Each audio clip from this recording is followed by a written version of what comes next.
안녕하세요. 오늘도 사연 살롱을 찾아주셔서 감사합니다. 돌아온 지 일주일 만에 이혼 위기를 맞은 여성입니다.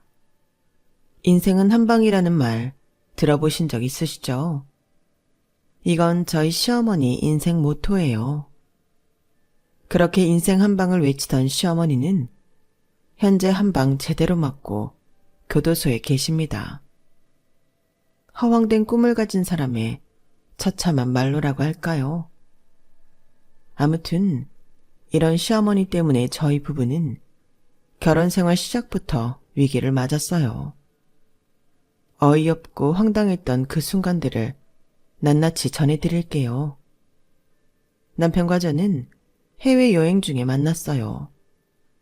당시 저는 5년간 다니던 회사를 그만두고 이직을 단행했는데 출근 날까지 2주 정도 시간적 여유가 있어서 가까운 동남아로 여행을 간 참이었어요.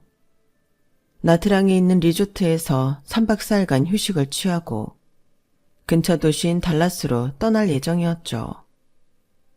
달라스로 떠나기 전 체크아웃 시간부터 버스 시간까지 2시간 정도 텀이 생기는 바람에 근처 카페로 들어갔어요. 곳곳에서 한국어가 들리는 걸 보니 한국인들이 많이 찾는 카페인 것 같더라고요. 카페에 앉아 곧 가게 될 달랏 정보를 찾고 있는데 제 곁으로 고양이 한 마리가 다가왔어요. 제 무릎 위에 올라 아양을 떠는 모습이 하도 귀여워서 동영상으로 담고 있었는데 옆자리에서 한국어가 들리더라고요.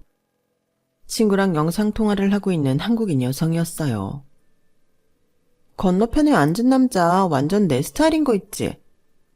아, 혼자 왔으면 당장 꼬시는 건데. 야, 너 그러다 니네 오빠한테 걸리면 어쩌려고 그러냐? 그냥 참아라. 야, 그 돼지는 돈밖에 가진 게 없다니까. 키도 짤뚱하고 살만 띠룩띠룩 쪄서 같이 다니기 얼마나 쪽팔린 줄 알아? 내가 돈 때문에 만나는 거지 그거 아니었으면 진작 헤어졌다. 아, 저런 남자랑 같이 다니면 여행도 할만 하겠는데. 나 그냥 저 남자한테 수작질 할까봐 옆으로 가서 궁둥이 슬쩍 디밀고 성추행으로 몰아버릴까? 미친. 너 그 버릇 아직 못 버렸냐? 마음에 든다면서 왜 그런 짓을 하는 건데? 더 완전 또라이 같아. 왜긴 그래야 저 남자가 나를 영영 못 잊지. 내가 못 가질 바에야 강한 인상이라도 남기면 좋잖아. 그 말을 듣는데 기가 막혀서 말이 안 나왔어요. 저런 정신 빠진 사람들 때문에 여자들이 싸잡혀 욕을 먹는 거라는 생각을 하니까 화가 나더라고요. 그런데 그 순간 통화를 마친 여자가 자리에서 일어나 건너편에 있는 남자 곁으로 가는 거예요. 그리곤 손에 든 파우치를 일부러 떨어뜨리더니 줍는 척하면서 엉덩이를 남자 쪽으로 향하지 뭐예요. 그리고는 이내 소리를 질렀어요. 어머, 왜 남의 엉덩이를 만져요? 아니, 내가 언제 그쪽 엉덩이를 만졌다고 그럽니까? 뭔가 잘못 아신 모양인데 저는 아무 짓도 안 했어요. 그러자 여자는 손으로 자기 엉덩이를 팡팡 쳐대면서 바락바락 대들었어요. 아니 그럼 귀신이라도 와서 만졌다는 거예요? 그쪽이 만졌으니까 내가 이러는 거 아니에요. 그리고 아까부터 계속 나 쳐다보고 있었던 거 내가 모를 줄 알아요? 못 먹는 떡 만져나 보자 이거 아니냐고요. 두 사람이 실랑이를 벌이는 통에 사람들 시선은 두 남녀한테 향했어요. 그리곤 그 자리에 있던 한국인들은 남자를 파렴치한 보듯 인상을 쓰며 쳐다보았죠. 황당한 표정의 남자는 억울하다고 항변을 했지만 일은 더욱 커져버리고 말았어요. 화장실에 갔던 여자의 남자친구가 다가와 남자의 멱살을 잡아쥐고 욕을 퍼붓기 시작했거든요. 당장이라도 주먹이 오갈 것 같은 상황이었어요. 평소 남의 일에 잘 끼어들어서 오지랖이 넓다는 소리를 듣던 저는 이런 순간을 순순히 넘어갈 수 없었어요. 그래서 휴대폰을 들고 그들 곁으로 갔죠. 저기요, 뭔가 오해가 있는 모양인데 이 남자분 아무 짓도 안 했어요. 내가 앞자리에 앉아 있어서 제대로 봤거든요. 그러자 여자가 도끼 눈을 하고는 제게 소리를 치더라고요. 넌 또 뭐야? 왜 끼어들어? 그럼 내가 있지도 않은 일 가지고 지랄한다는 거야, 뭐야? 그 뻔뻔함에 순간 욱하기는 했지만 여기서 나까지 화를 내면 일이 더 커질 것 같아서 조용히 말했어요. 저기요, 여자분은 잠시 저랑 따로 얘기 좀 할까요? 내가 보여줄 게 있어서요. 넌 뭔데 끼어들어서 내 여자친구랑 얘기를 하겠대? 할 말 있으면 나 있는 앞에서 해. 통통한 체격에 양팔에 험악한 문신까지 한 여자의 남자친구는 죽일 듯 저를 노려보며 말했어요. 여자는 의기양양하게 그 옆에 서 있었고요. 순간 그냥 확 까버리고 이것들 개망신 줘봐? 하는 생각을 하기도 했지만 불쌍한 인간 하나 살린다 생각하고 여자를 끌고 와 제 손에 들린 휴대폰을 내밀었어요. 내가 고양이를 동영상에 담다가 우연히 그쪽이 친구랑 하는 통화 내용을 녹음하게 됐는데 한번 들어볼래요?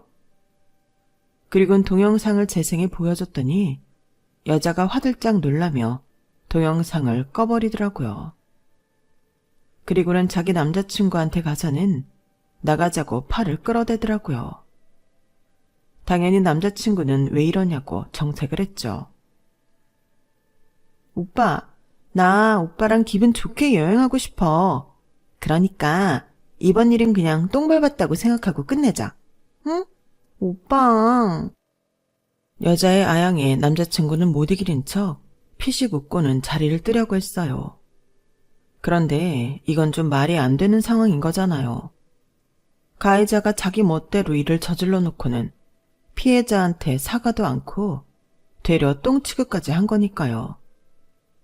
피해자인 남자는 어이가 없는지 황당한 표정으로 커플을 바라보고 있었어요. 아무래도 성추행범으로 몰리고 나니 주변 눈치가 보여 어쩌지 못하는 것 같더라고요. 그래서 제가 대신 카페를 나서려는 커플을 불러 세웠어요. 저기요, 이렇게 가면 안 되죠.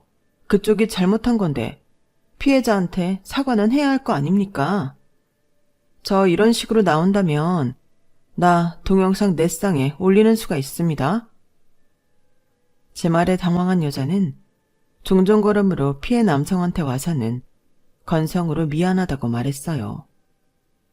그 말투에는 미안함은 손톱만큼도 없고 귀찮으니 이거나 먹고 떨어져라 하는 식이었어요. 당연히 피해 남성은 그런 개떡 같은 사과에 화가 더 난 것 같더라고요. 아니, 지금 이게 사과하는 사람의 자세입니까? 당신 때문에 난 성추행범으로 몰렸다고요. 거기에 대한 시시비비는 제대로 가리고 가란 말입니다. 도대체 뭐가 미안한 건지, 상황이 어떻게 된 건지 확실히 하고 정중하게 사과하세요. 지금껏 당하기만 했던 피해 남성은 입술을 부르르 떨며 말했어요. 그러자 여자의 남자친구가 또다시 달려들더라고요. 조용히 일을 끝내려던 제 계획은 수포로 넘어갔고 하는 수 없이 저는 동영상을 재생해 여자의 남자친구한테 보여줬어요. 거기에는 여자가 남자 옆에 가서 일부러 엉덩이를 들이대는 모습까지 다 찍혀 있어서 빼도 박도 못하고 여자의 범행이 드러나 버렸죠. 결국 남자친구는 피해 남성한테 사과를 했고 여자도 눈물까지 질질 짜며 사과를 했어요. 그 소동을 지켜본 한국 사람들은 그 커플한테 인생 똑바로 살라느니 어디 가서 한국인이란 소리도 하지 말라느니 한 소리씩 해주었어요. 결국 카페에서 쫓겨나듯 나간 커플은 길거리에서 싸움을 벌이더군요. 여자는 눈물을 질질 짜며 손바닥을 싹싹 빌면서 애원을 했고 남자친구는 욕설을 퍼붓고는 혼자 가버렸어요. 그렇게 황당했던 사건이 끝나자 저는 짐을 챙겨 나갈 준비를 했어요. 그런데 저를 따라 아까 그 피해 남성이 쫓아오지 뭐예요. 정말 고맙습니다. 그쪽이 아니었더라면 꼼짝없이 성추행범으로 몰릴 뻔했어요. 이런 일은 처음이라 아깐 경황이 없어서 감사 인사도 제대로 못했네요. 피해 남성은 고맙다며 자기가 밥이라도 사겠다고 했어요. 차 시간만 아니라면 저도 그러고 싶었지만 이미 차표를 예매해둔 터라 사양을 할 수밖에 없었죠. 밥 한 끼 때문에 비싼 차비를 날릴 순 없잖아요. 그렇게 헤어진 우리는 우연인지 운명인지 며칠 뒤 달랏 야시장에서 다시 만나게 되었고 그 인연으로 훗날 결혼까지 이어지게 되었지 뭐예요. 그런데 여긴 비하인드 스토리가 더 있어요. 그날 카페에서 남편은 그 여자가 아닌 저를 힐끔대며 쳐다보고 있었다는 거예요. 처음 본 순간부터 제게 반했다나 뭐라나. 그걸 그 여자는 자기를 쳐다보는 줄 알고 기고만장했던 거죠. 아무튼 한국에 돌아온 저는 새로운 직장에 출근을 했고 달랏에서 함께 여행을 하며 사귀게 된 남편과는 연애 초기 단계를 밟아가고 있었어요. 새 직장에 적응을 하느라 짬을 내기 어려워서 데이트는 대개 주말에만 하게 되었죠. 남편은 아침 일찍부터 저희 집으로 찾아와 집 앞에 차를 세워놓고 약속 시간까지 기다리곤 했어요. 처음엔 이런 사실을 몰랐다가 아침 운동을 다녀오시던 아빠가 제 남편을 집으로 데리고 들어오면서 그 사실을 알게 되었죠. 아니, 주말만 되면 어떤 놈이 우리 집 앞에 차를 세워놓고 상은이 네 방을 힐끔거리지 뭐냐. 내가 오늘은 안 되겠다 싶어서 한마디 할랬더니 대뜸 나보고 상은이 아버지냐고 묻더라고. 그렇다고 했더니 자기가 네 남자친구라고 하길래 데리고 들어왔다. 남자친구를 왜 길바닥에 세워둬? 남의 집 귀한 자식을. 자네, 앞으론 밖에서 기다리지 말고 집으로 들어와. 나 그렇게 꽉 막힌 사람 아니니까. 생각지도 못한 순간에 아빠한테 연애 사실을 들켜버린 우리는 이후로 자유롭게 우리 집을 드나들 수 있었어요. 남편은 꽤 수줍음이 많은 사람이었지만 호탕한 저희 아빠 옆에서는 꽤 말도 잘하고 분위기도 잘 맞춰주었어요.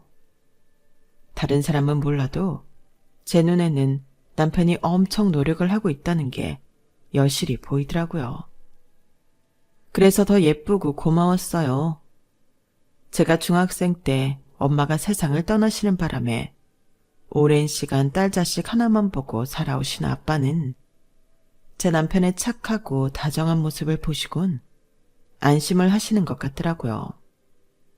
언젠가 친구분들과 술을 드시고 돌아온 적이 있었는데 얼큰하게 취한 얼굴로 그러시더라고요. 재훈이라면 내 딸 남편감으로 합격이다. 남자는 남자가 봐야 아는 법이라잖냐. 재훈이라면 평생 널 아끼고 사랑해 줄 거야. 내 눈에는 다 보여. 엄마 없이 키우느라 아빠가 우리 딸한테 못해준 것도 많았잖아. 그래서 남편감은 정말 제대로 된 놈을 붙여주고 싶었거든. 근데 재훈이를 보니까 더 찾고 자시고 할 것도 없겠더라. 우리 딸이 아주 잘 찾아왔어. 일찌감치 제 남편을 사위감으로 인정해 주신 아빠 덕분에 우리는 수월하게 결혼까지 이어갈 수 있었어요. 그때 만약 시어머니가 어떤 사람인지 알았다면 모르긴 해도 결혼은 힘들었을 테지만요. 아무튼 연애를 시작한 지 2년 만에 우리는 결혼을 하기로 했고 남은 건 시어머니 허락을 받는 것뿐이었어요. 사실 이미 결혼 계획까지 다 세워놓은 상황이었으니 허락이 아닌 통보에 가까운 거긴 했지만요. 다행히도 시어머니는 저를 마음에 들어 하셨고 우리는 계획대로 결혼 준비를 해나갔어요. 처음엔 전세로 아파트 생활을 할까 했었는데 저희 부서 과장님이 그러시더라고요. 서울에선 아파트든 빌라든 상관없이 집을 사는 게 이득이야. 언제 고집값이 오르긴 하니까. 금전적으로 여유가 있다면 아파트를 사는 게 좋지만 요즘 아파트 값이 도통 말이 안 되는 금액이잖아. 영끌이리 뭐니 해서 아파트 장만하면 뭐해? 매달 이자 갚느라 하우스푸어로 살 뿐인데. 그래도 아파트를 고집하겠다면야 말릴 순 없지만 나라면 처음엔 적은 돈으로 살 수 있는 빌라를 사서 천천히 늘려가겠어. 오르는 속도가 아파트만은 못해도 그만큼 지출도 적잖아. 그 말을 듣고 보니 굳이 빚더미에 앉아가며 아파트를 고집할 필요는 없겠더라고요. 그래서 남편한테 얘기를 해봤더니 남편도 제 생각에 동의해 주었어요. 그래서 부동산을 찾아다니며 괜찮은 빌라를 찾기 시작했어요. 신축이면 좋겠지만 아무래도 신축은 가격이 높더라고요. 가급적이면 은행 도움 없이 우리 두 사람이 가지고 있는 돈으로 해결하고 싶어서 구축이지만 상태가 좋은 집으로 찾아다녔어요. 그렇게 해서 적당한 가격에 25평대 빌라를 살 수 있었어요. 이전 집주인이 리모델링을 싹 해놓은 상태라서 딱히 손댈 거 없이 벽지만 바꾸고 업체를 통해 입주 청소만 한 번 했어요. 살림도 따로 살 거 없이 집에서 쓰던 것들 중 쓸만한 것들은 죄다 들고 와서 신혼집을 꾸몄어요. 그렇게 꾸민 집에는 남편이 먼저 들어와 살게 되었어요. 남편이 살던 원룸을 빼서 집 사는데 보탰기 때문에 남편이 지낼 곳이 없었거든요. 그러다 저도 얼마 안 지나 합류하게 되었고 얼떨결에 결혼식 전에 동거부터 하게 되었어요. 집을 구하는데 돈을 다 써버리는 바람에 남은 돈이 별로 없어서 결혼식은 조촐하게 미니 결혼식을 하기로 했어요. 미니 웨딩을 전문으로 하는 업체에 의뢰했더니 하객 수에 따라 웨딩 장소를 결정할 수 있다고 하더라고요. 업체에서 뽑아준 리스트에 따르면 최소 50명에서 150명까지 수용이 가능했어요. 우리 생각으로는 각각 50명씩 해서 총 100석 규모로 하면 되겠다고 생각했는데 그 얘기를 들으신 시어머니께서 엄청 화를 내시는 거예요. 인생에 한 번뿐인 결혼식인데 코딱지만한 데서 결혼을 하겠다고? 난 반대다. 내 손님들만 해도 100명 가까이 되는데 무슨 소리를 하고 있어? 어머님, 저희가 예산이 얼마 안 돼요. 집 사느라 돈을 다 써버려서 신혼여행도 나중에 가기로 한걸요. 그런데 한 번 하고 끝나는 행사에 수천만 원이나 쓰는 건 낭비 아닐까요? 그러자 어머님이 화들짝 놀라시는 거예요. 뭐? 신혼여행을 안 가? 세상에, 얘들이 결혼이 장난인 줄 아나?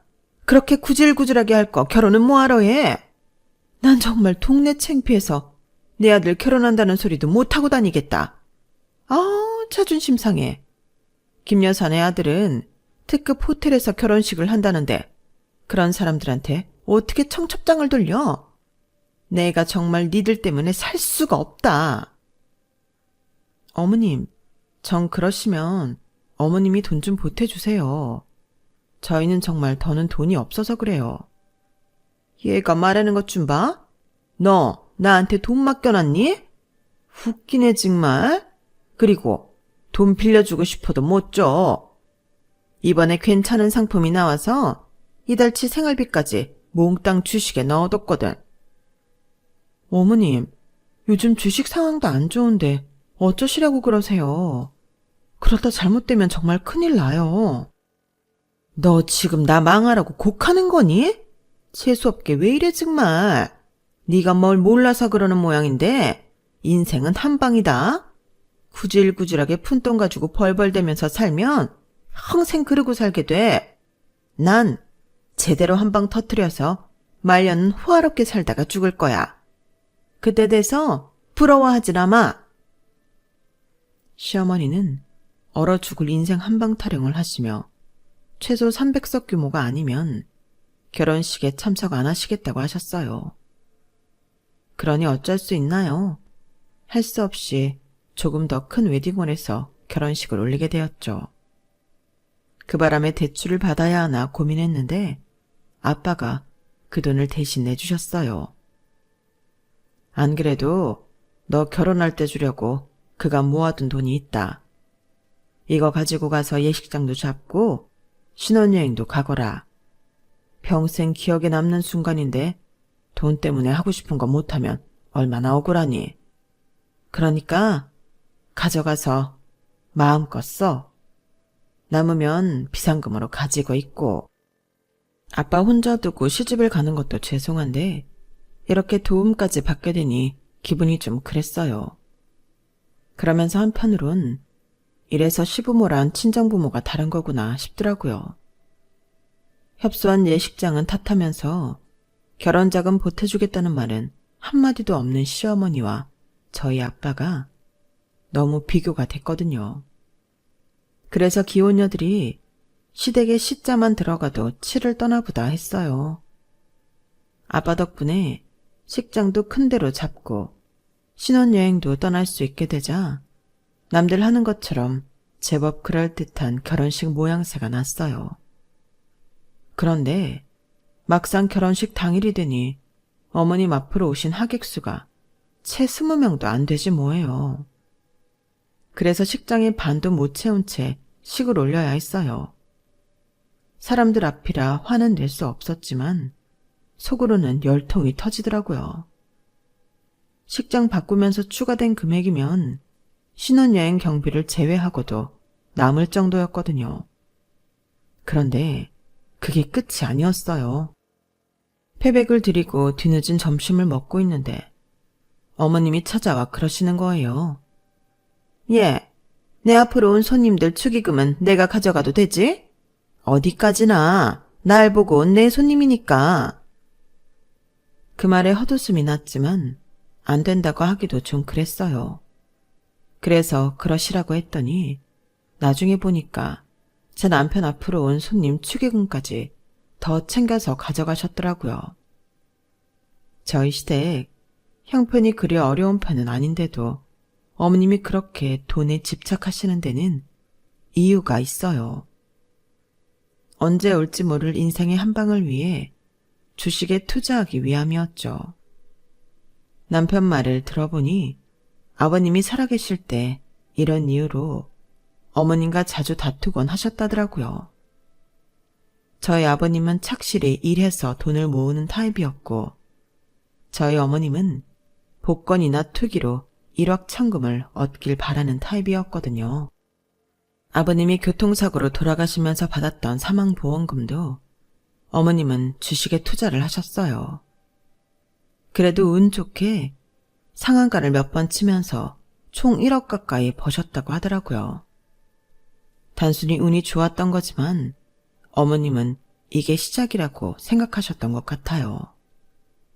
그 후로는 현금이 생길 때마다 무조건 주식을 사 모으셨거든요. 그렇게 10년 가까이 시간이 흐르는 동안 어머님은 주식으로 번 돈보다 곱절은 더 잃으셨지만 그래도 헛된 희망을 버리지 않으셨어요. 그리고 결국 선을 넘는 행동을 하게 되셨죠. 신혼여행에서 돌아온 우리 부부는 원래 친정아버지께 인사만 드리고 시댁에서 하룻밤을 보낼 생각을 했었어요. 시댁이 청주라서 당일치기로 돌아오기는 힘들 것 같았거든요. 그런데 어머님이 굳이 청주까지 올 거 없다고 하시더라고요. 번거롭게 뭐하러 청주까지 오니? 마침 나도 서울에 일이 있어서 올라가려던 참이니까 서울에서 보자꾸나. 도착하는 당일은 친정아버지 댁에서 자고 와. 나는 니들 집에 가서 기다릴 테니까. 어머님도 참 그렇게 뭐 있어요. 어머님 일 보시는 동안 저희는 친정에 들러서 인사하고 집으로 갈게요. 저녁 때 저희 집으로 오세요. 저희도 없는 집에 어머님 혼자 가 계시는 게 꺼림칙해서 그렇게 말씀드렸는데 어머님이 한사코 먼저 집에 가 계시겠다는 거예요. 그러면서 현관 키 번호를 알려달라시더라고요. 몇 번의 실랑이 끝에 가르쳐 드리긴 했는데 신혼여행지에 있는 내내 신경이 쓰였어요. 아무리 자식네 집이라고는 하지만 엄연히 독립해서 사는 처지인데 함부로 집에 들어가 살림을 훑어보는 게 마음에 내키지 않았거든요. 제가 유별나다고 하시는 분들도 있겠지만 이건 어디까지나 프라이버시 침해라고 생각해요. 그 일로 남편한테 투정을 부리자 남편은 별일 아니라는 듯이 말하더라고요. 자기 참 이상하다. 이게 어떻게 별일이 아닌 거야. 우리 아빠는 내 허락 없인 내 방에도 함부로 안 들어오셨었어. 아무리 부모 자식 간이라도 지킬 건 지키고 살아야지. 프라이버시 좀 지켜달라는데 그게 과한 요구야? 과하다는 게 아니라 다른 사람도 아니고 엄마가 자식 집에 들리는데 그걸 그렇게 유난스럽게 생각하는 게 이상하다는 거지. 난 장인어른이 우리 집에 없을 때 우리 집에 가 계신다고 하면 그러라고 할 거야. 아버지가 딸 집에 오는 게 이상한 건 아니니까. 상은아, 우리 그냥 편하게 살자. 장인어른이고 시어머니고 선 긋지 말고 그냥 아버지 어머니로 생각하고 살자고. 남편은 애써 저를 설득하려고 했고 저도 신혼여행을 이런 문제로 망치기 싫어서 일단 참고 넘어가기로 했어요. 그렇게 4박 5일간의 신혼여행을 마치고 한국으로 돌아온 우리 부부는 친정으로 향했어요. 여행지에서 사온 선물을 아빠한테 드리고 같이 집 근처 식당에 가서 저녁을 먹고는 집으로 향했어요. 집안에 불이 다 꺼져 있는 게 어머님이 집에 안 계신 것 같더라고요. 그래서 전화를 드렸더니 급한 일이 있어서 청주로 바로 가셨다는 거예요. 내가 시간이 없어서 너희 집에 들릴 시간이 없었다. 무사히 잘 돌아왔으면 됐어. 얼굴은 추석 때 보면 되지. 그럼 피곤할 텐데 쉬어라. 어머님이 우리 집에 안 오셨다는 말에 은근히 다행이다 싶었어요. 그런데 캐리어를 현관에 두고 소파에 앉아 몸을 뉘었는데 뭔가 조금 이상하다는 느낌이 들었어요. 제가 약간 결벽증 같은 게 있어서 물건은 항상 같은 자리에 두곤 하거든요. 그래서 우리 집에 있는 물건들은 늘 있던 자리에 놓여 있는데 TV장 위에 놓여 있던 미니 달력이 협탁 위에 올려져 있지 뭐예요. 협탁엔 작은 스탠드를 놓아두기 때문에 불빛이 가려져서 주변엔 아무것도 안 놓거든요. 그런데 그뿐이 아니었어요. 싱크대 안에 사용한 물컵도 놓여 있더라고요. 여행 갈 때 제가 싹 청소를 하고 갔기 때문에 컵이 나와 있을 이유가 없는데 말이에요. 게다가 그 컵은 평소 저희 부부가 사용하지 않는 컵이기도 했어요. 여보, 집에 누가 들어왔었나 봐. 달력 위치도 그렇고 싱크대 안에 컵이 있는 것도 이상해. 혹시 도둑이 든 거 아닐까? 착각하는 게 아니냐고 말하던 남편은 뭔가를 보더니 아! 소리를 내며 놀라더라고요. 그러고 보니까 현관 들어올 때 실내화가 엉망으로 놓여 있었어. 자기는 밖에 나갈 때 실내화를 가지런히 놓고 나가잖아. 자기야, 잠깐만 집 밖으로 나가 있어봐. 혹시 지금 집 안에 누가 있는지도 모르니까. 남편 말에 등줄기에서 전기가 찌릿하게 이는 느낌이 들었어요. 그래서 얼른 현관 밖으로 나가 문을 열어둔 채 손에는 휴대폰을 쥐고 있었어요. 여차하면 경찰에 신고할 생각으로요. 한 손에 빗자루를 들고 집안 구석구석을 샅샅이 살피던 남편은 아무것도 없는지 저보고 들어오라고 했어요. 여독도 풀리지 않은 상태에 신경까지 썼더니 머리가 깨져나가는 것 같았어요. 그런데 그때 문득 도둑이 아니라 어머님이 왔다 가신 게 아닌가 하는 생각이 들더라고요. 달력과 컵, 실내화를 제외하면 집안 살림 중에 달라진 게 하나도 없는 것 같았거든요. 도둑이 들었다면 서랍을 열어본 흔적이나 장롱 속을 뒤진 흔적이 있어야 하잖아요. 도둑 주제에 집안을 정리하고 갔을리 만무하니까요. 그래서 남편을 시켜 어머님께 전화를 해보라고 했어요. 처음엔 간 적 없다고 딱 잡아떼던 어머님은 남편이 경찰에 신고해 주변 CCTV를 확인하겠다고 하자 그제야 이러시는 거예요. 아, 생각해보니까 내가 오늘은 간 적이 없고 며칠 전엔 잠깐 들린 적이 있어. 그래도 아들네 집인데 어떻게 하고 사는지는 봐야 하잖니. 내가 그걸 깜빡하고 말 안 했네? 아니, 이게 말이에요, 방구예요. 한두 달이 지난 것도 아니고 불과 며칠 전에 있었던 일을 깜빡했다는 게 말이 되냐고요.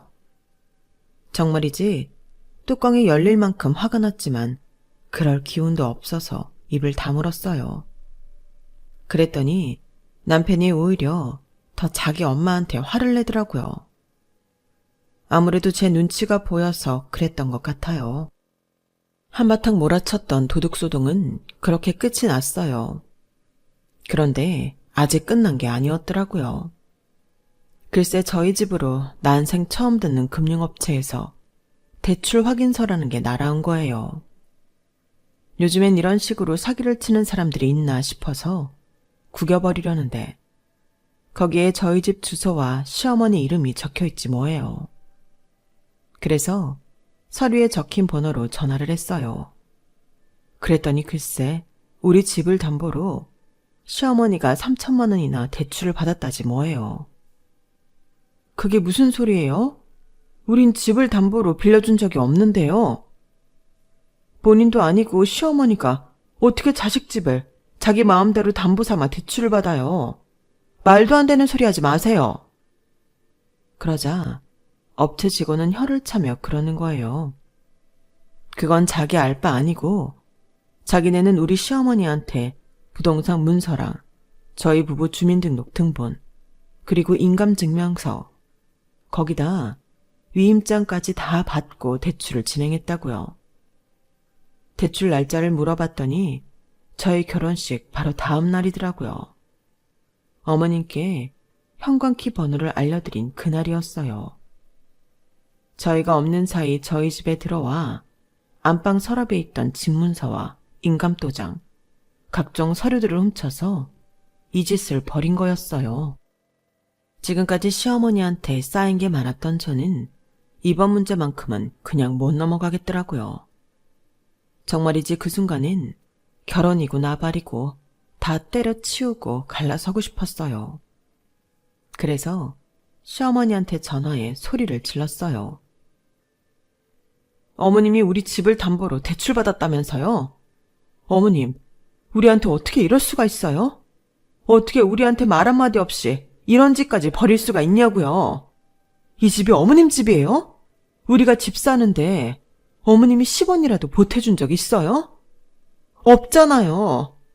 결혼식도 굳이 큰 데서 하라고 하셔서 1,000만 원 넘게 돈 더 깨지게 하시더니 이젠 저희 집까지 팔아먹을 셈이었냐고요. 어머님, 이거 엄연히 절도예요. 아무리 자식 집이라고 해도 어머님이 함부로 손댈 수 없는 거라고요. 저요, 더는 못 참겠어요. 차라리 저 그이랑 이혼할래요. 더는 어머님 며느리 못 해먹겠다고요. 그랬더니 어머님이 뭐라는 줄 아세요? 그래? 그럼 그렇게 해라. 대신 이혼할 때 하더라도 대출금은 반반 부담해야 하는 거 알지? 하루를 살았든 1년을 살았든 어쨌거나 너희는 부부니까. 그럼 이만 끊는다. 아니 뭐 이런 개떡 같은 경우가 다 있어요. 저는 하도 열이 받아서 다시 어머님께 전화를 했어요. 그런데 수십 통을 해도 끝까지 안 받더라고요. 도저히 이대로 넘어갈 수 없었던 저는 저보다 결혼 휴가가 짧아서 이미 출근해 있던 남편한테 전화해 방금 전까지 있었던 모든 일을 고스란히 전했어요. 전화기 너머로 남편의 한숨소리가 들리더라고요. 알았어. 내가 엄마한테 전화해 볼게. 자기야, 너무 걱정하지 마. 내가 어떻게든 이번 일 잘 처리할 테니까 마음 졸이지 말라고. 그리고 미안하지만 난 자기랑은 절대 못 헤어져. 자기가 엄마랑 연을 끊으라면 끊을게.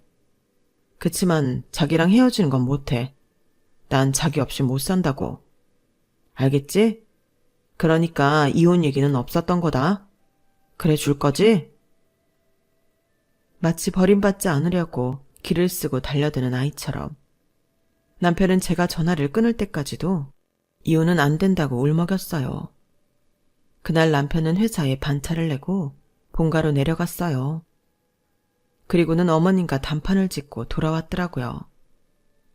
장시간 운전을 하고 새벽녘에야 집으로 돌아온 남편은 소파에 쓰러지듯 누우며 그러더군요.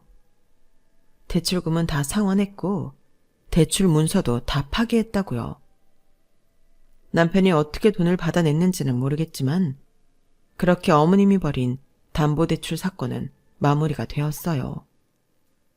그 일이 있고 저희 부부는 어머님과 연락을 끊고 살았어요. 이혼을 하지 않는 조건으로 제가 내세운 게 그거였거든요. 저희 아빠는 어떻게 그깟 돈 문제로 부모 자식 간을 끊어놓을 수 있냐고 저를 나무라셨지만 저는 그래요. 아무리 부모라고 해도 자식이 감당하기 힘든 짐을 씌우려 든다면 거리를 두고 사는 것도 방법이라고요. 이번 한 번만이라는 허울 좋은 방관을 했다가는 나중에 더 큰 순환을 겪을 수 있으니까요. 연을 끊은 이후에도 어머님은 남편과 저한테 전화를 하셨어요. 집으로 찾아온 적도 있었고요. 그래서 전화번호는 차단을 해버렸고 집에 찾아오시는 문제는 한 번만 더 찾아오면 어머님을 상대로 소송을 벌이겠다고 엄포를 놓았어요. 그러자 어머님도 더는 찾지 않으시더라고요. 그 일이 있고 한 1년간은 조용히 살 수 있었어요. 물론 남편은 속으로 많이 힘들어했을 테지만요. 그런데 얼마 전에 고모님이 제게 전화를 하셨더라고요. 저희 어머님 소식 들었냐면서요. 세상에, 재훈이도 너도 네 시어머니 교도소 들어간 거 모르고 있었니? 아, 말도 마라. 아주 동네에 소문이 다 났어. 다른 사람도 아니고 자기 동생 내외한테 사기쳤다가 소송당해서 그렇게 됐단다. 우리 오빠가 남겨준 집까지 주식으로 홀라당 날려먹고 자기 동생 집에 얹혀 살면서 그 집 돈 훔쳐다가 그 토톤지 뭔지 아는 도박까지 했다지 않니? 들어보니까 동생 집에 오기 전에 친정에서도 친정부모 연금까지 빼돌려서 도박을 했다던데. 사람이 어떻게 이렇게 망가지니? 우리 오빠가 이 꼴 안 보고 죽은 게 다행이다 싶다. 혹시 니들도 무슨 일 당한 건 아니지? 고모님 얘기를 듣다 보니 진작에 연 끊고 살길 잘했다는 생각이 들었어요. 그러지 않았다면 저희 부부도 지금쯤 피해자가 되어 있었을 테니까요. 세상에는 가족이라는 이름으로 자신과 가장 가까운 사람들 가슴에 못질을 하는 사람들이 많은 것 같아요. 저희 시어머님처럼요. 이번 기회를 통해 제발 시어머니가 이거 한 가지는 깨달았으면 좋겠어요. 돈을 훔치는 것보다 자신을 믿어준 사람들 마음에 상처를 입히는 게 더 큰 죄라는 걸 말이죠. 지금까지 제 사연을 들어주셔서 감사합니다. 항상 건강하시고 하시는 일 모두 잘 되시길 바랍니다. 여러분, 사연 댓글에 응원과 현명한 조언 부탁드려요. 좋아요와 구독은 저에게 큰 힘이 됩니다. 오늘도 좋은 일 가득하세요.